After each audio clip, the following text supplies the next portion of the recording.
হরে কৃষ্ণ। আজকে শয়ন একাদশী।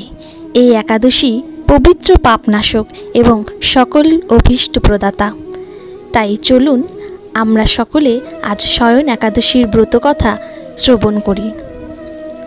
মহারাজ যুধিষ্ঠির বললেন, হে কৃষ্ণ, আষাঢ় মাসের শুক্লপক্ষের একাদশীর নাম কি? এর মহিমাই বা কী তা কৃপাকে বলুন। শ্রীকৃষ্ণ বললেন, ব্রহ্মা এই একাদশী সম্পর্কে দেবর্ষি নারদকে যা বলেছিলেন আমি সেই আশ্চর্যজনক কথা আপনাকে বলছি। শ্রী ব্রহ্মা বললেন, হে নারদ, এই সংসারে একাদশীর মতো পবিত্র আর কোনো ব্রত নেই। সকল পাপ বিনাশের জন্য এই বিষ্ণু ব্রত পালন করা একান্ত আবশ্যক। যে ব্যক্তি এই প্রকার পবিত্র পাপনাশক এবং সকল অভীষ্ট প্রদাতা একাদশী ব্রত না করে তাকে নরকগামী হতে হয়। আষাঢ়ের শুক্লপক্ষের এই একাদশী শয়নী নামে বিখ্যাত।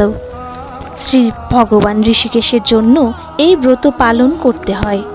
এই ব্রতের সম্বন্ধে এক মঙ্গলময় পৌরাণিক কাহিনী